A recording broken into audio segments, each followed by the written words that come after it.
नमस्कार। आज हमारे साथ शेरघाटी विधानसभा से राजद प्रत्याशी मंजू अग्रवाल जी मौजूद हैं। आइए हम इनसे कुछ जानने की कोशिश करेंगे।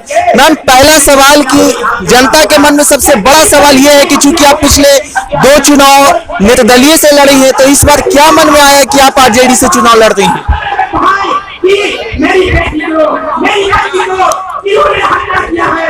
मैं 2 बार निर्दलीय चुनाव लड़ी और जनता गण का अच्छा आशीर्वाद मेरे ऊपर रहा और जनता का डिमांड था कि दीदी हम लोग 2 बार बहुत मेहनत किए और सीट निकल नहीं पाया, हमें बेहद दुख है।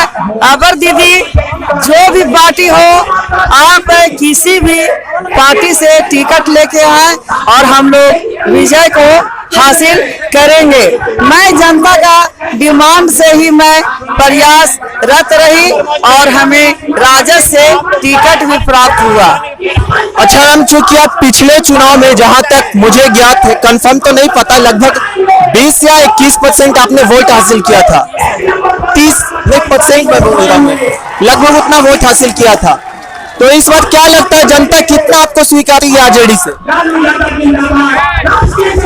देखिए, मैं जनता के बीच में समाज सेवी के रूप में रही हूँ और जनता मेरी बातों पर बहुत विश्वास करती है। मैं हर वक्त जनता के साथ जुड़ी रहती हूँ और जो भी छोटी बड़ी समस्या है मैं उनके साथ रहती हूँ और अगर मुझे जनता का भारी प्रतिशत में वृद्धि करके हमें बहुमत मिलेगा और मैं भारी बहुमतों के साथ मैं आ रही हूँ। अच्छा मैम, अगर आपकी सरकार बनती है, राजद की सरकार बनती है, तो शेरघाटी के लिए आप क्या कीजिएगा? मेरी सरकार बनती है तो मैं शेरघाटी के लिए मैं पहली आवाज उठाऊंगी। जो हमारे जनतागण को नीतीश कुमार जी ने जो ठगने का काम 2 बार 10 वर्षों से की है कि जिला बनाएंगे और जिला का घोषणा तक नहीं की। इस निकम्मी सरकार से कुछ उम्मीद किया नहीं जा सकता। हमारी आने वाली सरकार ये जिला का कार्य अवश्य पूरा करेगी। अच्छा मैम, चूंकि पिछले लंबे अरसों से गया जिला जो है सो सफाई के मामले में सबसे पीछे रहा है, जहां तक मुझे ज्ञात है। तो अगर आपकी सरकार बनती है और आप शेरघाटी विधानसभा के विधायक बनते हैं, तो खासकर शेरघाटी को आप किस तरह से सजाने, संवारने और स्वच्छ बनाने में काम करेंगे? देखिए, मैं शेरघाटी को स्वच्छ बनाऊंगी और शेरघाटी का सौंदर्यीकरण मैं अवश्य करूंगी। यहाँ का बस स्टैंड जो है बहुत ही खराब स्थिति में है और मैं यहाँ का सौंदर्यीकरण में सबसे पहला कदम बस स्टैंड का लूंगी और दूसरा में मैं टाउन हॉल को मैं जो कंप्लीट नहीं हुआ है, जो जर्जर स्थिति में है, ये टाउन हॉल जो है हमारे माननीय लालू यादव के समय ही बना था, अधूरा बना हुआ था और ये अधूरापन ये 15 वर्ष की सरकार ने पूरा नहीं कर सकी। जो जर्जर स्थिति में है उस टाउन हॉल के विषय में भी मैं सोचूंगी और उसे भी मैं पूर्ण करूंगी।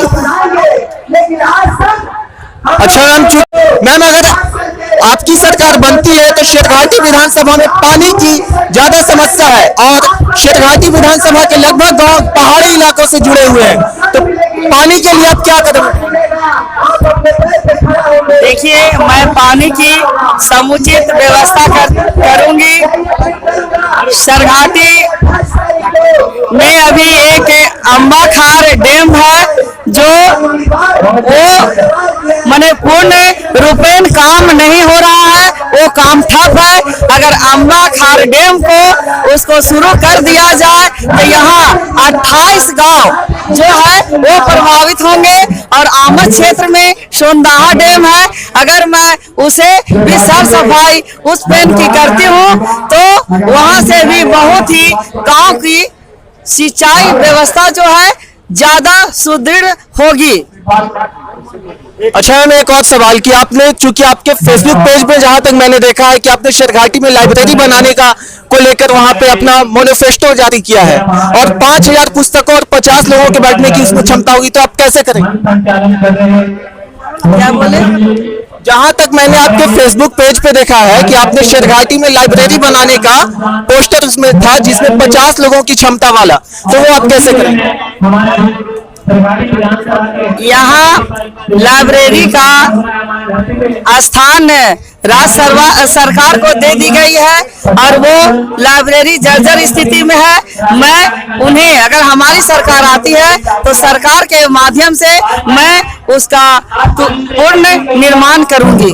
अच्छा, अगर आपकी सरकार बनती है और आप यहाँ के विधायक बनते हैं तो सबसे बड़ा सवाल कि शिक्षा को लेकर आप किस तरह से कदम उठाएंगे, चूंकि यहाँ पे पीजी डिप्लोमा ये सब का एक भी कॉलेज, एक भी यूनिवर्सिटीज नहीं है।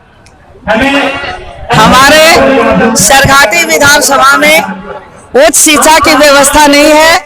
यहाँ के करीब 500-600 बच्चे यहाँ से गया जाते हैं।